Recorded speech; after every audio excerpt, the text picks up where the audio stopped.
नमस्कार, मी ॲडव्होकेट संकेत येवलेकर. आता सगळ्यात महत्त्वाचा प्रश्न असा आहे, की मी रेराच्या अंतर्गत जर ती तक्रार दाखल करायची आहे, त्या तक्रारीमध्ये मला एकूण साधारण खर्च किती येईल, त्याचा वेळ किती जाईल आणि त्यातनं साध्य काय होईल.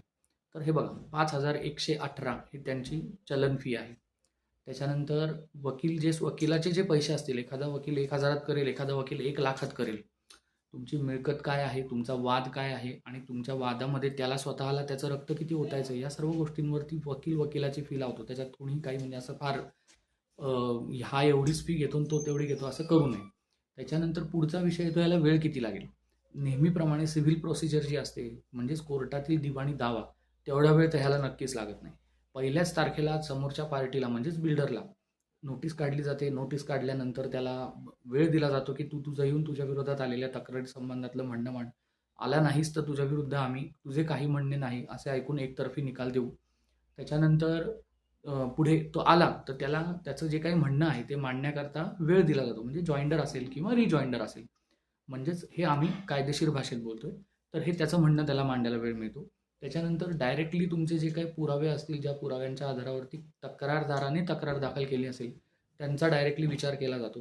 हे सगळं जे हिअरिंग आहे, हे तुमचं व्हर्च्युअल हिअरिंग म्हणजे टीम्स नावाचं जे ॲप आहे गुगलचं, त्याच्यावरनं सध्या 2025 मधली गोष्ट मी करतोय, केलं जातं. प्रत्यक्ष जाऊन तुम्हाला आपण रेरामध्ये तक्रार दाखल केली, आता मुंबईला कुठे जायचं असं काही नाही आहे. ऑनलाईन हिअरिंग होतं याचं सगळं. शेवटी आता फायनॅलिटी ऑफ जजमेंट आहे, अवॉर्ड आहे, ते कसं केलं जाणार. म्हणजे समजा बिल्डरच्या विरोधात जरी निकाल गेला तरी तो काय, त्याचं काय बंधन काय त्याचं. तर त्या सर्व निकालाची बांधिलकी त्याच्यावरती कायदेशीरदृष्ट्या असते. त्याला ह्याच्यातून पळून जाता येत नाही, सुटका होत नाही. जय श्रीराम. बिल्डर तुमचं ॲग्रीमेंट कॅन्सल करणार आहे असं म्हणतोय, त्याला अधिकार आहे का बिल्डरला कॅन्सल करण्याचा अशा प्रकारचा. रेरामध्ये तशा प्रकारची तरतूद दिलेली आहे का, तर नक्कीच दिलेली आहे. हे बघा, आता सेक्शन 11 जो आहे त्याच्यामध्ये सबसेक्शन 5 जो आहे, the promoter may cancel the agreement in accordance with the term mentioned in the sale deed किंवा असाइनमेंट डीड, किंवा पहिलं जे आपण डीड करतो ॲग्रीमेंट टू सेलचं, त्याच्यानुसार जर का तुम्ही त्याच्यातल्या जर काही कंडिशन्स ब्रीच करत असाल, म्हणजे टाईम लिमिट दिलेलं असेल, डॉक्युमेंट कंप्लिशन असेल, इतर अजून काही गोष्टी त्याच्यात स्पेसिफिकली नमूद केल्या असतील आणि त्या सर्व गोष्टींपैकी कुठली एखादी गोष्ट की जी बिल्डरला नाही आहे, त्याच्या कंडिशन्समध्ये ती मॅच होत नाही आहे, तर ती ब्रीच करत असाल तुम्ही, म्हणजे ती पूर्णत्वाला नेत नसाल, तर अशा वेळेला बिल्डरकडे अधिकार आहे. तो तुमचं केलेलं जे ॲग्रीमेंट आहे ते टर्मिनेट करू शकतो.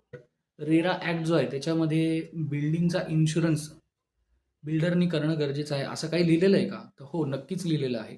तर आता ही जी बिल्डिंग आहे, तुम्ही म्हणाल बिल्डिंगचा इन्शुरन्स हा काय नवीनच प्रकार आहे, तर बिल्डिंगचा इन्शुरन्स त्या बिल्डरला करावाच लागेल. सेक्शन 16 जो आहे रेरा ॲक्टचा, त्याच्यामध्ये स्पष्टपणे सांगण्यात आलेलं आहे की बिल्डरला बिल्डिंगचा इन्शुरन्स करावा लागेल. त्याच्यामध्ये तो इन्शुरन्स जो आहे तो फक्त टायटल पुरता सीमित नसून, तर तो कन्स्ट्रक्शन जी प्रोसेस आहे त्याच्याबद्दल सुद्धा त्याला करावा लागेल. जय